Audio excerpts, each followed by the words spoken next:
अस्सलाम वालेकुम नाज़रीन मोहतरम, मैं उमर फारूक हूं और आप मेरा फेसबुक और यूट्यूब चैनल उमर स्पीक्स देख रहे हैं। नाज़रीन मोहतरम, एक पूरा दिन गुजर गया, उसके बाद कई घंटे भी गुजर गए, लेकिन पाकिस्तान की आला अदालतें सुप्रीम कोर्ट का दरवाजा नहीं खुला। और मामला तो ऐसे हैं कि जनाब इलेक्शन कमीशन ने अपनी रिपोर्ट भी कल जमा करवा दी कि जनाब वजारत खजाना ने पैसे नहीं दिए। यह मामला पेश आया, 21 अरब रुपए अभी तक जारी नहीं किए गए और आगे भी कोई इम्कान नहीं है कि जारी करेंगे। और सारी की सारी जो मामलात थे, जो हालात थे, वो सुप्रीम कोर्ट के सामने कल रख दिए गए, लेकिन उसके बावजूद अभी तक सुप्रीम कोर्ट में इंतहाई खामोशी, पुरसकून किस्म का माहौल देखने को मिल रहा है और उम्मीद की जा रही है कि शायद आज अदालतें खुल जाएं।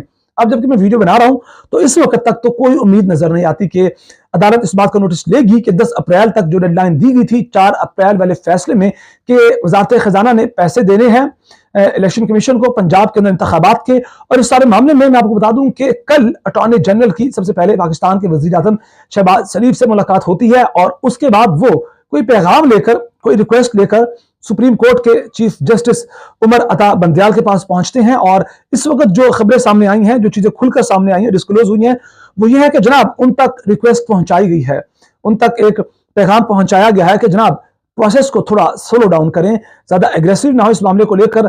ये ना हो आपको बड़ा फैसला दे दें और फिर नया तसादुम नजर आए। वो जो कल मजहर अब्बास ने कल एक बात की थी कि जनाब मामला तसादुम की जानिब बढ़ रहे हैं और हुकूमत चाहती है कि तसादुम हो ताकि ये सियासी शहीद हो और इनको कोई नया बयान मिले। लिहाजा रिक्वेस्ट की गई है कि जनाब आप प्रोसेस को एग्रेसिव ना करें, स्लो डाउन करें, हमें थोड़ा वक्त दें।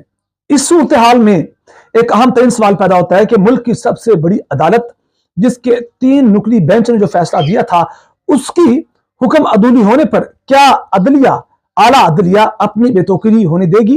क्या इस मामले को बर्दाश्त करेगी? क्या मामलात को ऐसे ही होने देगी जो पैगाम पहुंचाया गया? इस सारे मामले में आपको बताऊं कि कल रात एतजाज अहसन की जानिब से एक अहम ट्वीट भी किया गया कि जनाब ऐसा किया जाए कि जितने भी वकला हैं जो हमारी स्पोर्ट में, चीफ जस्टिस की स्पोर्ट में निकलना चाहते हैं, वो सुप्रीम कोर्ट जनाब कल 11 बजे यानी आज दिन 11 बजे पहुंचे और वहां जाकर हम इजहार यकजहती करेंगे सुप्रीम कोर्ट के चीफ जस्टिस उमर अता बंदयाल के साथ कि आप कदम बढ़ाएं, पाकिस्तान की इमाम वकला आपके साथ हैं, आप किसी किस्म का प्रेशर ना लें। तो आज 11 बजे के बाद इस वक्त तक भी वकला हम मौजूद हैं, नारेबाजी की जा रही है, सपोर्ट की जा रही है, यकजहती का इजहार किया जा रहा है। और कल भी यही मामला पेश आया क्योंकि उम्मीद थी कि शायद कल 11 अप्रैल थी और परसों 10 अप्रैल की जो डेडलाइन खत्म हुई तो 11 अप्रैल को मामलात सामने आएंगे, अदालतें खुलेंगी तो हम यकजहती करें, जाएं। वकला गए, पहुंचे, वहां नारे लगाए गए, लेकिन कल भी इंतहाई सुकून नजर आया। सुप्रीम कोर्ट के अंदर कोई मामला नजर ही नहीं आया कि नोटिस लिया जाना है या नहीं लिया जाना है। सारे मामले में एतजाज अहसन से सवाल भी किया गया कि आपको क्या लगता है कि वजारत खजाना खिलाफ एक्शन होगा? और वो जो सिक्योरिटी इदारे जिन्होंने सिक्योरिटी देनी थी, नफरी देनी थी, उन्होंने भी हाथ खड़े कर दिए, तो क्या इनके खिलाफ एक्शन हो सकता है? तो उस पर एतजाज अहसन ने कहा कि देखिए, अगर आप पाकिस्तान के आइन के मुताबिक चलना चाहते हैं तो उनके खिलाफ एक्शन बनता है।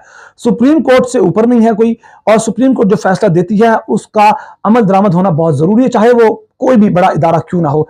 अगर नहीं होता तो ये मामला खराब होंगे। फिर उसके बाद कहा गया कि वजारत खजाना भी फारिग हो सकती है, वजारत खजाना के अंडर जो लोग जिनका काम था फंड्स प्रोवाइड करना वो भी रगड़े जाएंगे। लेकिन मसला यह है कि क्या ऐसा होगा, क्योंकि कानून के मुताबिक ऐसा होना चाहिए, लेकिन सवाल अगेन कि क्या सुप्रीम कोर्ट ऐसा कर पाएगी, क्या इतना प्रेशर बर्दाश्त कर पाएंगे मौजूदा चीफ जस्टिस?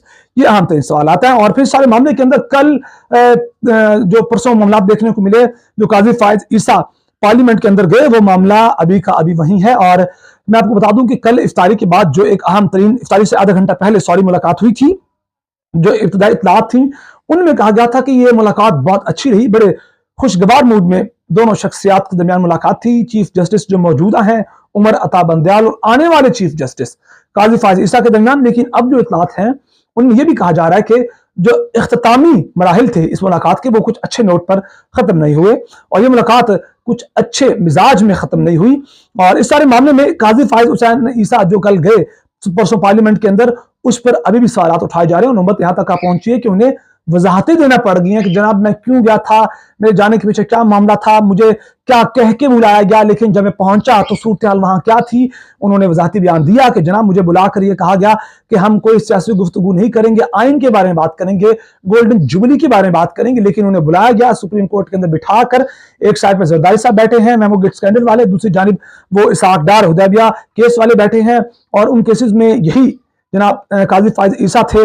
तो जिस तरह की बातें की गई उनकी मौजूदगी में चीफ जस्टिस के बारे में, आला अदलिया के बारे में, अदालत के बारे में, सुप्रीम कोर्ट के बारे में जिस तर्ज के अल्फाज इस्तेमाल किए गए तो उन पर सवाल उठ रहे हैं, वो मामला अभी तक खत्म नहीं हुए।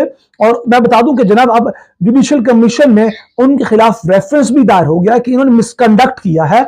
इन्होंने वो 15 के 15 जजेस जिनको बुलाया गया था कि आप आए, वो नहीं गए, तो जनाब ये क्यों चले गए, जबकि ये पहले ही काफी मुतनाज़े हैं इख्तिलाफी नोट देने के बाद, और इन पर पहले भी एक मामला चल रहा था इमरान खान के दौर से, और फिर उसके बावजूद चीफ जस्टिस से क्या पूछा था, क्या मशवरा किया था, क्या उनकी इजाजत से गए थे या इजाजत के बगैर गए थे।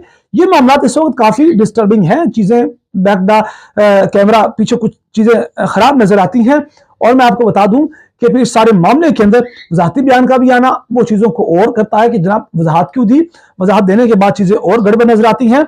और फिर पूरे इदारे को साइड पर रख के सिर्फ और सिर्फ गाजी फायज ईसा का अदालत के अंदर जाना, और यहाँ फिर कई जो बड़े बड़े तज्जा निगार हैं जो इस सारे मामले को बड़े करीबी नजर से देखते हैं, वो कहते हैं कि इसमें साजिश भी नजर आती है कि आने वाले चीफ जस्टिस को जो काजी फायज ईसा हैं वो थोड़े खड़कते भी हैं ताकतवरों के जहनों में, ख्यालात में, उनके दिलों में, लिहाजा उनका ये प्लान था कि क्या इनको भी फारिग किया जाए और ऐसे उनको मुतनाज़ बना दिया जाए कि आने वाले दिनों में जो इनको कुर्सी मिलनी है चीफ जस्टिस होने की, एक बड़े ओहदे की, वो भी इनको ना मिले, मुश्किलात का सामना हो। और वो मुश्किलात अब बनना शुरू हो चुकी हैं, रेफरेंस दायर हो चुका है। और मैं आपको बता दूं कि चीफ जस्टिस के पास इस चीज़ का पूरा इख्तियार होता है कि अगर उनके जो मातहत जजेस हैं, जो जूनियर हैं, जैसे वो अगर कोई भी मिसकंडक्ट करते हैं या कोई अपने इदारे के खिलाफ जाकर काम करते हैं तो उनको वो फारिग कर सकते हैं, कोई एक्शन ले सकते हैं।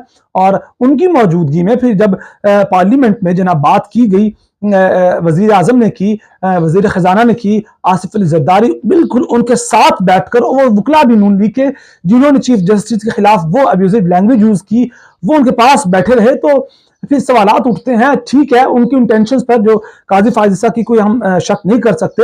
एक वो कहते मैं तो कानून के लिए गया था, मैं तो आइन के 50 साल मुकम्मल होने के लिए गया था, तो उन पर कोई सवाल हम खुद सवालात नहीं उठा सकते, लेकिन अवाम जो एक लेमैन है वो तो सवाल उठाएगा।